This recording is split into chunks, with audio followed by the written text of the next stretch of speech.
Para entonces abordar en primera instancia, de manera preliminar, el desarrollo de este conocimiento pedagógico del contenido acerca de estructura y cambios de la materia, les propongo que utilicemos el modelo de Magnusson pensando en las 4 dimensiones que hace un rato describíamos.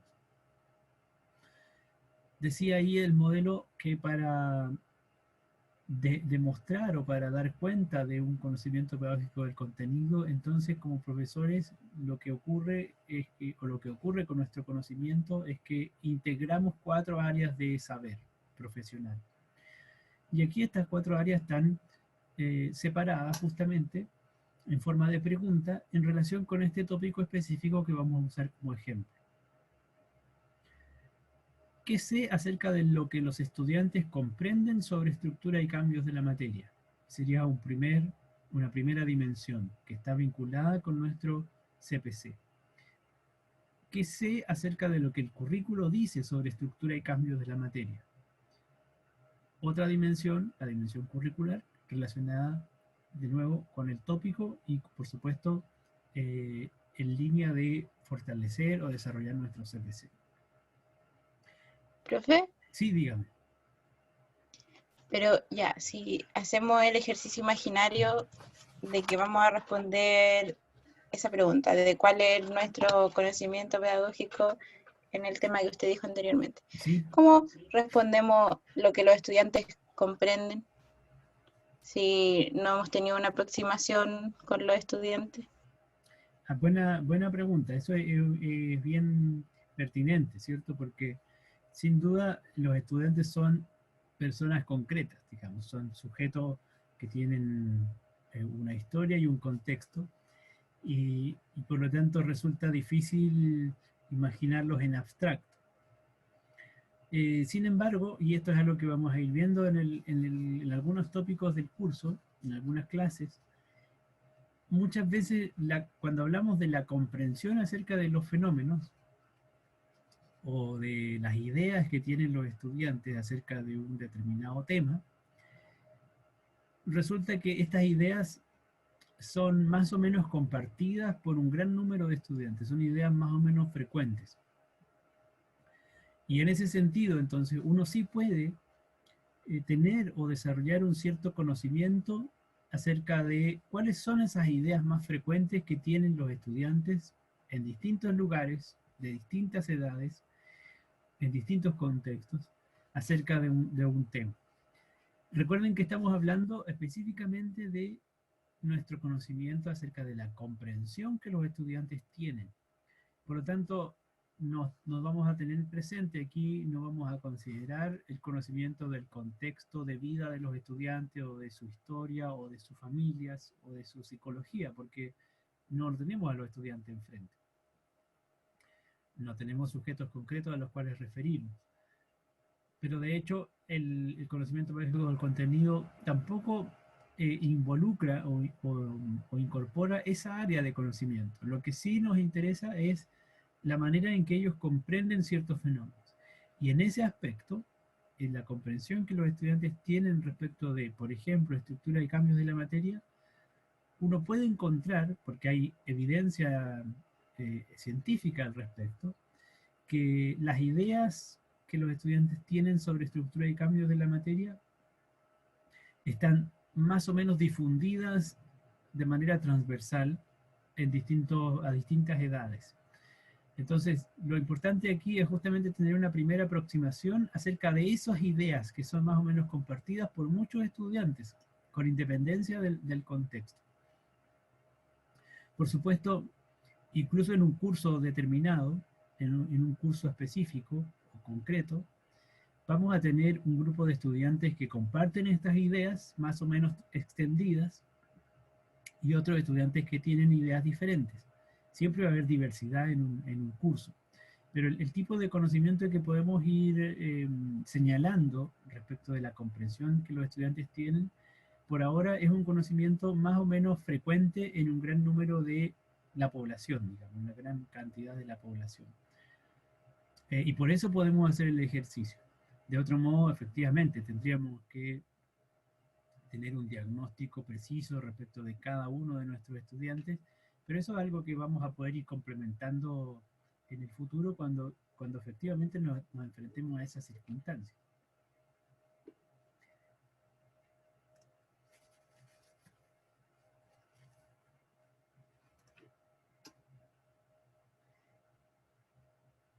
Otras dos preguntas que nos servirían entonces para completar estas 4 dimensiones asociadas al desarrollo del CPC son: ¿qué sé acerca de cómo evaluar el aprendizaje de mis estudiantes sobre estructura y cambios de la materia?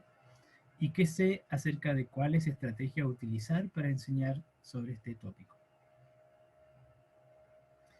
Entonces, a manera de ejercicio, vamos a tratar de ir respondiendo a estas preguntas preliminarmente, a modo de lluvia de ideas. Por supuesto, ahora no hay, vamos a considerar que no hay respuestas correctas o respuestas completas o acabadas. Es un ejercicio inicial en el cual podemos ir dando cuenta a manera de lluvia de ideas y de compartir también nuestras visiones. ¿Cómo podríamos ir dando cuenta de nuestro conocimiento en estas 4 áreas en torno a estructura y cambios de la materia?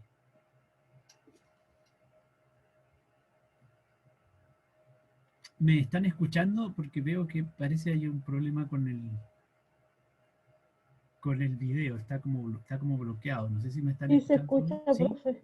Ah, ya, muy bien, gracias. Que yo veo que el video está pegado, entonces no sé si es un problema de la conexión completa o solo el video.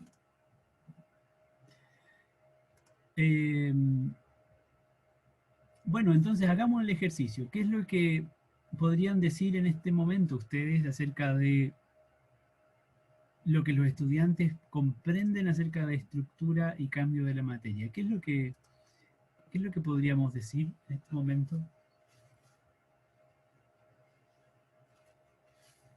¿Qué creen, qué piensan nuestros estudiantes? Pensemos en educación básica acerca de qué es la materia, de qué está compuesta, cómo cambia. ¿Qué se les ocurre? Quizá como si es tangible o no. ¿De acuerdo? ¿Cómo lo diría? ¿Qué idea diría usted que tienen sus estudiantes en relación con eso? Se podría decir que la materia es todo lo que se puede ver y tocar ¿De acuerdo? Por para los ejemplo, niños pequeños. ya. Por ejemplo, la mesa, un vaso. Excelente, Silvia. Muchas gracias. La materia es todo lo que se puede ver y tocar.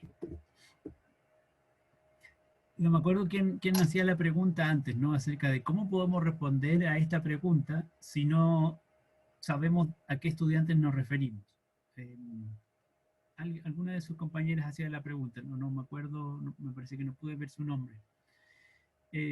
Bueno, aquí tenemos un ejemplo de cómo esta idea que plantea Silvia podríamos considerar en principio, porque siempre, por supuesto, está sujeto a revisión, podríamos considerar esta idea como una idea frecuente, independientemente del curso de cual se trata, independientemente del contexto en el cual nos encontremos.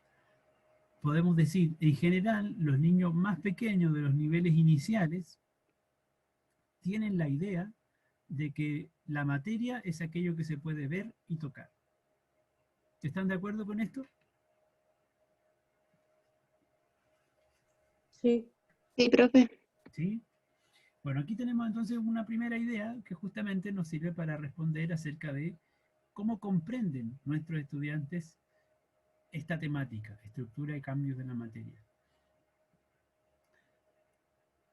En esta misma línea podríamos poner como a modo de otro ejemplo, que es completamente coherente con lo anterior.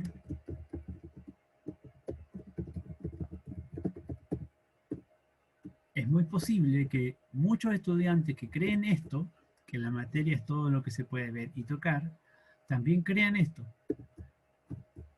Si el aire no se puede ver y no se puede tocar, entonces el aire no es materia, por ejemplo. Es una idea que uno podría encontrar en muchos estudiantes, especialmente en los niveles iniciales. ¿Qué otra cosa se les ocurre? ¿Qué otras cosas pueden creer, Profe, también podría ser los estados de la materia. ya, por supuesto, estamos hablando de estructura y cambio, así que puede ser los estados. ¿Y qué es lo que agregaría al respecto? O sea, ellos deben saber que está el estado líquido, el estado sólido, el gaseoso. Ya, Eso, entonces, conocer los estados de la materia. al menos sólido, sólido. Eso. Incluso podríamos pensar, por ejemplo, los niños de primero básico, a pesar de que no tengan todavía un desarrollo de la lectoescritura, probablemente en su vida ya tienen experiencia con sólidos, tienen experiencia con líquidos y tienen experiencia con gases. Y por lo tanto han desarrollado ciertas ideas o cierto conocimiento acerca de estas tres formas que tiene la materia.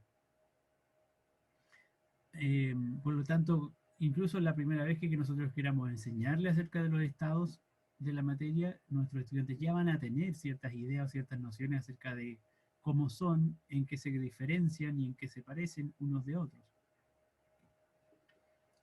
¿Se les ocurre alguna otra idea posible que dé cuenta de la comprensión que los estudiantes tienen sobre estructura y cambios de la materia?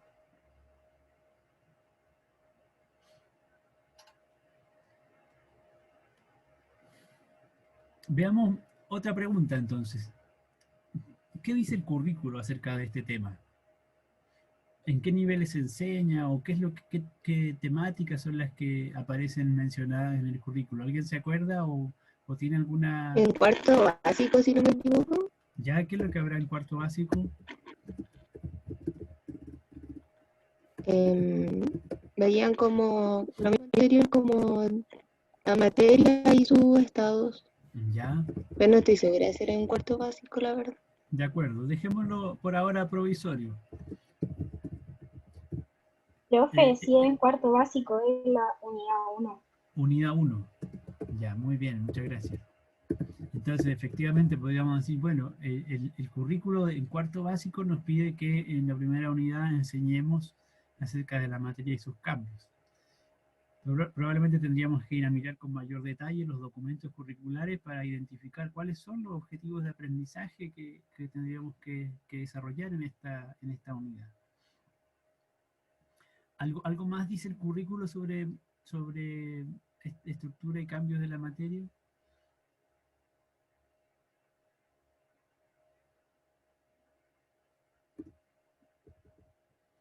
Vamos a mirar en breve justamente qué otros aspectos podríamos mencionar. Porque cuarto básico no es el único nivel en el cual aparece la temática. De hecho, ya en primero básico, por ejemplo, los estudiantes tienen que reconocer características de los materiales y caracterizarlos o compararlos de los...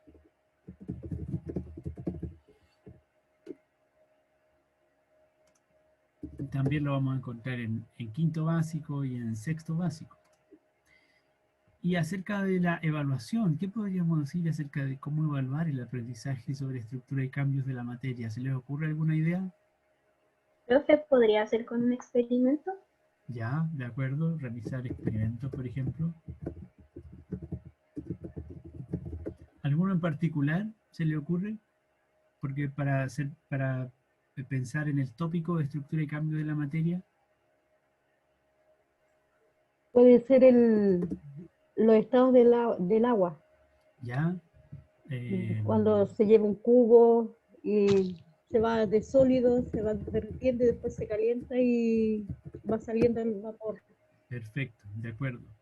Entonces podríamos hacer un experimento o una demostración práctica en la cual se aprecian los cambios de estado del agua, por ejemplo, ¿cierto? O medir la temperatura durante el calentamiento del agua, por ejemplo. Este tipo de actividad que podríamos utilizar evaluativamente están justamente vinculadas con el tópico específico estructura y cambios de la materia.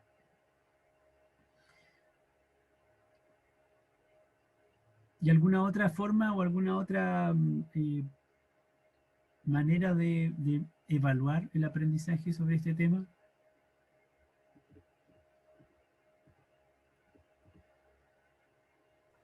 Mediante una guía para ver los conocimientos que han adquirido durante el proceso de la clase. Ok. Podemos considerar uso de una guía o cuestionario sobre los tópicos tratados.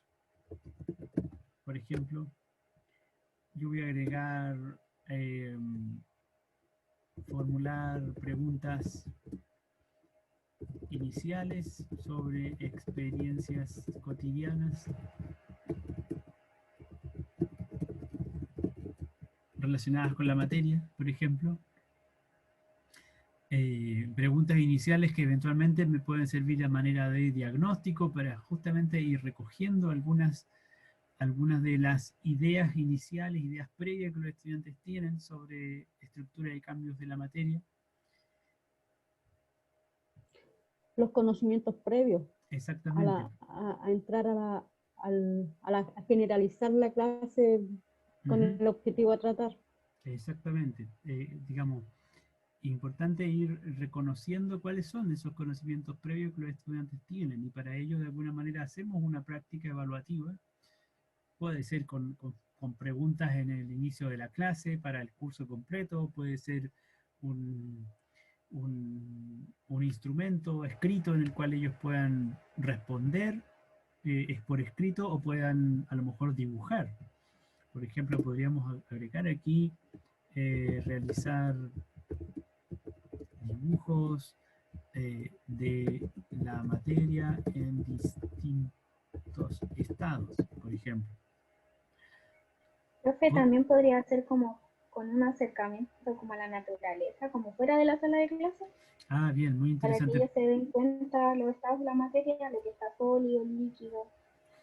¿Y qué le parece si eso lo agregáramos en la respuesta a la pregunta acerca de las estrategias? Antes, en vez de evaluación, digamos, observación en terreno de materiales en distintos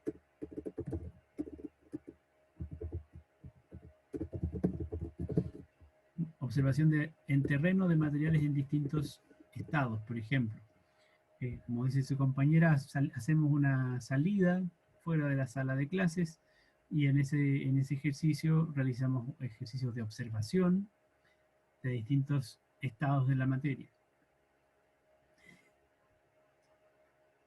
Profe, Sí, dígame. y algo así como lo que hacía la profesora del video que vimos, clasificación, que hagan como que entregar lámina y que sea como una clasificación de los estados de la materia, sólido, líquido y gaseoso. De acuerdo, sí, En de grupo. acuerdo. Muy bien. Entonces podríamos pensar una actividad que consiste en clasificar ejemplos de materiales en distintos estados. Ahí tendríamos, por ejemplo, sí, dígame. Pero, ¿y hacer experimentos no es también una estrategia? Sin duda, podríamos considerarlo también una estrategia. Allí, por supuesto, depende de nuestra pretensión, ¿no es cierto? Como yo les estaba preguntando acerca de cómo evaluar el aprendizaje, y ustedes me plantearon realizar un experimento, uno perfectamente podría considerar ese ejercicio como un ejercicio evaluativo. A lo mejor aquí, claro, deberíamos enfatizar qué es lo que se va a evaluar en realizar el experimento, porque a lo mejor podemos pedirle a los estudiantes que lo diseñen. ¿Cómo usted haría un experimento para medir los cambios de estado del agua, por ejemplo? Y entonces el estudiante tendría que formular una pregunta de investigación, formular una hipótesis o plantear un diseño experimental. Y en ese sentido podríamos utilizar esta actividad de manera evaluativa para medir el desarrollo de ciertas habilidades de pensamiento científico, por ejemplo. Pero también, como usted señala, podríamos perfectamente bien tomar ese ejemplo y ponerlo acá, como una estrategia de enseñanza, en el sentido de que realizamos experimentos para observar, para describir, para analizar los cambios de estado del agua. Así que en ambos casos podríamos utilizar el mismo tipo de diseño de actividad, pero con propósitos distintos. Profe, ¿Sí? puede que esté equivocada, pero el otro experimento que se podría hacer es el del poroto, la lenteja, porque igual va cambiando, se va transformando la materia, de una semilla que va creciendo, que va formulando un cambio en ella misma. Ya, bien, interesante. ¿Qué les parece a sus compañeras este ejemplo? ¿Lo utilizarían para estructura y cambios de la materia? Para ponerlo en concreto, el hacer germinar y crecer una semilla de poroto. Profe, pero no sé si eso está muy ligado a los cambios de la materia. Ya, ¿por qué no? Creo haberlo visto como en otro tópico. Ajá, Sería mejor como en fotosíntesis, ¿o no? ya. Quizás Ujú, algo así. ujú. De acuerdo. Y cuando hablamos de cambios de la materia en este tópico, ¿a qué tipo de cambios nos estamos refiriendo? Los estados de la materia. ¿Ya? Entonces hablamos de cambio físico, fundamentalmente. Y en algún minuto hay que distinguir entre cambio físico y cambio químico.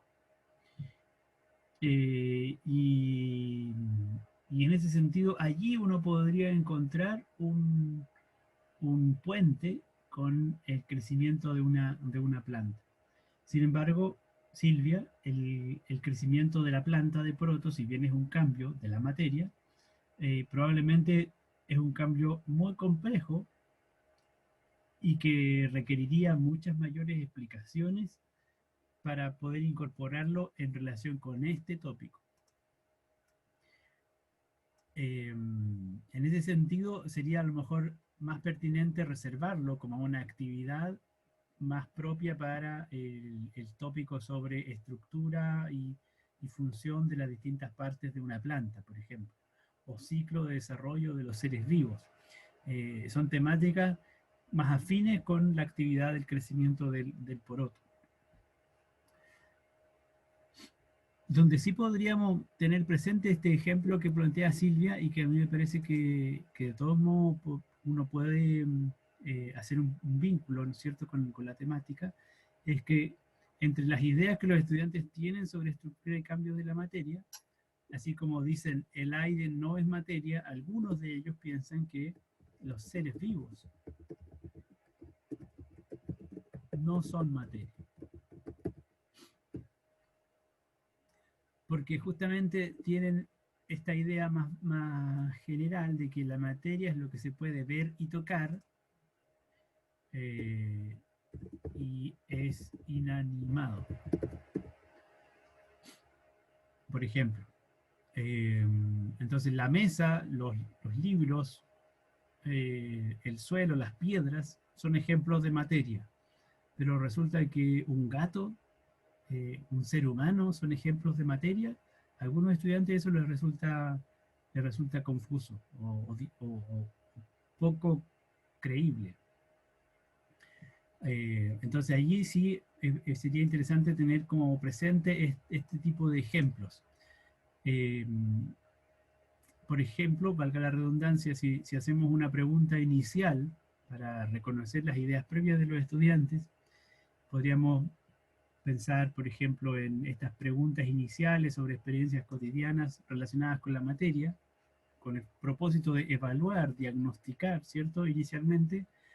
Entonces podemos preguntar, ¿cuáles de los siguientes ejemplos son ejemplos de materia? Y ponemos entre los ejemplos, colocamos una piedra.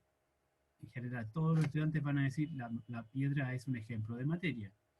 Podemos colocar un globo inflado, por ejemplo, y entonces allí se puede producir una discusión entre si acaso la goma del globo es materia y el aire es materia o no es materia. Bueno, se puede generar esa discusión. Y podríamos colocar también una semilla de poroto, o a lo mejor un fruto, si acaso es materia o no es materia. Y también podríamos colocar un árbol o una planta o una flor. Y entonces en ese ejercicio lo que tratamos de rescatar o de reconocer es si acaso nuestros estudiantes tienen o no tienen estas ideas presentes. ¿Se entiende el sentido? ¿Se queda conforme, Silvia, con la idea de que el ejemplo del crecimiento del poroto puede producir cierta confusión si lo incorporáramos en esta temática? Sí, profe, me queda claro, por eso dije, puedo estar equivocada, porque también como a veces se toman los cursos, se puede interpretar para varias hipótesis. Sí, de acuerdo. Bien. ¿Alguien agregaría algo más o alguna duda que tenga sobre este ejercicio? Profe, el ¿Sí? que los estudiantes vean videos también podría ser una estrategia. Por supuesto, sin duda. Actividad podríamos agregar visualizar un video acerca de, etcétera. En este caso, por supuesto, de algún ejemplo o algún tema relacionado con estructura y cambios de la materia. Por ejemplo, acerca del ciclo del agua. Sin duda podría ser una estrategia de enseñanza. Y asociado a la visualización del video, comentar o discutir a nivel grupal, o, bueno, etcétera. Gran diversidad de estrategias que podríamos utilizar. Quiero mostrarles justamente algunas posibles respuestas o antecedentes que nos puedan servir para complementar la respuesta que aquí dimos. Por ejemplo, frente a la comprensión que los estudiantes tienen, me parece que en Mundo Natural vimos algunos de estos antecedentes. Hay algunos instrumentos que se han aplicado en distintos países con distintos estudiantes y uno suele encontrar este tipo de respuestas. Una respuesta que da un grupo de estudiantes acerca de cómo está conformada una gota de agua, por ejemplo. Una idea básica que hay que tratar de desarrollar en torno a este tema de estructura y función, de estructura y cambios de la materia es la idea de átomo, la idea de molécula, que le dan estructura a la materia. Y muchos estudiantes no tienen la idea de átomo o de molécula, o tienen una idea de átomo que es equivalente a las características macroscópicas de la materia. Por otra parte, alguien había dicho como ejemplo, los estudiantes conocen los estados de la materia, conocen el sólido, el líquido y el gaseoso. Según esta pregunta, niños de quinto básico en Argentina, el 100% de ellos conoce el cambio de la materia de hielo a agua, por ejemplo. Es decir, cuando se funde el hielo y se convierte en líquido, entonces todos conocen ese proceso. Pero si les preguntamos a todos ellos, les preguntamos qué es lo que pasa con la sustancia cuando se transforma de hielo a líquido o de sólido a líquido, entonces solo el 67% de los estudiantes cree que sigue siendo la misma sustancia. Hay un porcentaje que piensa que cuando el hielo se convierte en líquido, entonces dejó de ser la misma sustancia. El agua probablemente la asocian al agua líquida como sustancia, y piensan que cuando está en estado sólido es otra cosa, no es agua. Y lo mismo en el proceso de vaporización. A modo de ejemplo, aquí el hielo está equivocada esa palabra, debería ser vapor. Entonces el paso de agua a vapor es reconocido por el 90% de los estudiantes que respondieron a este instrumento. Y de ese 90%, solo el 38% cree que cuando el agua se transforma en vapor sigue siendo agua. La gran mayoría piensa que cuando el agua se transforma en vapor deja de ser agua, por ejemplo. Bueno, estos son antecedentes que justamente nos sirven para enriquecer nuestro conocimiento acerca de la comprensión que los estudiantes tienen acerca de estructura y cambios de la materia. Antecedentes que podemos revisar, que podemos buscar en textos de didáctica, en textos de literatura, de investigación, acerca de concepciones previas o concepciones alternativas de los estudiantes. Y que tenemos que tener presente cuando diseñamos, por ejemplo, nuestras evaluaciones, cuando diseñamos las estrategias de enseñanza, es importante tener presente estas posibles ideas que nuestros estudiantes manifiestan. En relación al currículo, aquí hay una tabla que resume los tópicos que se señalan en las bases curriculares actualmente y que pueden tener relación justamente con estructura y cambios de la materia. Desde primero básico, en el cual ya se aborda una noción general de cambios en los materiales, hasta sexto básico, en el cual se espera desarrollar un modelo molecular de la materia y asociar los cambios de estado a cambios en la temperatura e incluso medición de la temperatura, por ejemplo. Pasando por cuarto básico, donde también se mencionan los estados de la materia y algunas propiedades de la materia, y por las características del agua en segundo básico. Así es que es importante visualizar justamente de qué manera los distintos tópicos, los distintos niveles están vinculados o progresan secuencialmente. Y por otra parte, no está en esta tabla, pero también tener presente cuáles son los énfasis o los objetivos de aprendizaje. En esta tabla, por ejemplo, no se dice nada acerca de las habilidades a desarrollar. Nosotros habíamos puesto entre los ejemplos aquí, desarrollar habilidades para observar fenómenos, por ejemplo. Sin duda, un aspecto curricular a tener presente es el desarrollo de habilidades asociadas al pensamiento o a la investigación científica. Por lo tanto, en torno a estructura y cambios de la materia, sin duda va a ser importante hacer observaciones, hacer descripciones, hacerse preguntas acerca de la estructura y los cambios de la materia. Y esos énfasis tienen que ver con lo que el currículo nos indica como relevante. En relación a la evaluación, podemos considerar complementariamente a lo que nosotros habíamos señalado, en cuanto a los instrumentos, por ejemplo, que... Sí, dígame. Disculpe que lo moleste, quedan 3 minutos. Ah, ya, muchas gracias. Lamentablemente no vamos a alcanzar a cerrar en esta parte. Queda muy poco, pero vamos a volver a conectarnos para cerrar definitivamente. Bueno, en los mismos programas de estudio se señalan algunos indicadores de evaluación, por ejemplo. Entonces podemos tener presente en nuestro conocimiento acerca de cómo evaluar justamente este ámbito, bueno, ¿qué es lo que los estudiantes deberían demostrar? Fíjense lo que señalan los programas, como a modo de orientación. Exploran y explican el efecto de la temperatura en los procesos de evaporación, condensación, ebullición, fusión, solidificación y sublimación. Esto es cuarta unidad de sexto básico. Establecen y comunican diferencias entre el calor y la temperatura. Entonces, estos indicadores de evaluación nos están dando alguna orientación acerca de justamente qué aspectos tendríamos que desarrollar y enfatizar en el aprendizaje de esta unidad, de esta temática, con nuestros estudiantes.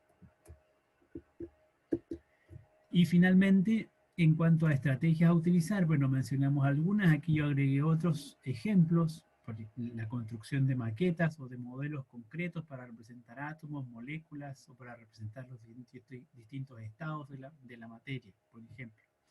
Otras posibles actividades o estrategias que enriquecerían nuestro CPC acerca de estructura y cambios de la materia. El CPC no es entonces las respuestas a cada una de estas preguntas.